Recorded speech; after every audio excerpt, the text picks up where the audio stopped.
Et si un simple village oublié de France était devenu l'un des lieux les plus mystérieux et spirituels du monde? En 1858, dans le sud de la France, un petit village nommé Lourdes va devenir le théâtre de l'un des événements spirituels les plus marquants de l'histoire moderne. Lourdes est alors un lieu pauvre, oublié, où la maladie et la misère font partie du quotidien.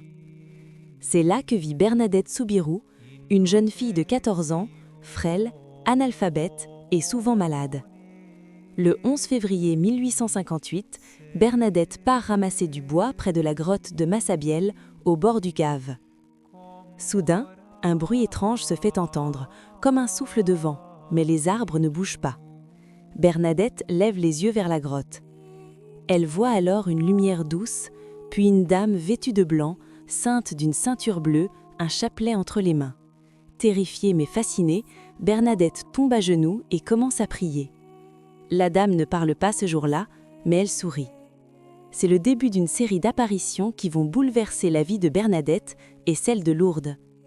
Au total, la Vierge apparaîtra 18 fois à Bernadette entre février et juillet 1858. À chaque apparition, la foule devient plus nombreuse. Certains se moquent, d'autres doutent, beaucoup prient. Les autorités civiles et religieuses interrogent Bernadette sans relâche.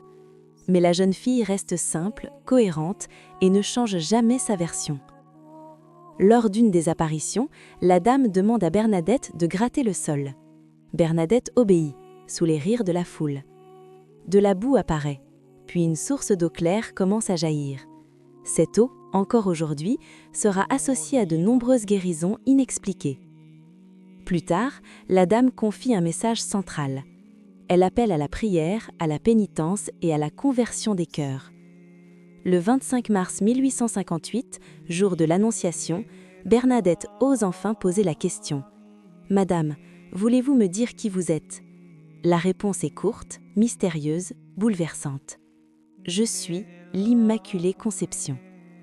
Bernadette ne comprend pas vraiment ces mots, mais l'Église, elle, comprend immédiatement leur portée. 4 ans plus tôt, ce dogme venait d'être proclamé officiellement à Rome. Bernadette n'aurait jamais pu l'inventer. Après de longues enquêtes, l'Église reconnaît officiellement les apparitions de Lourdes. Le lieu devient un immense sanctuaire. Des millions de pèlerins s'y rendent chaque année. Des guérisons médicalement inexpliquées sont étudiées avec rigueur. Mais Lourdes n'est pas seulement un lieu de miracles physiques. C'est surtout un lieu de réconfort, de silence, de prière et d'espérance. Bernadette, elle, disparaît du devant de la scène.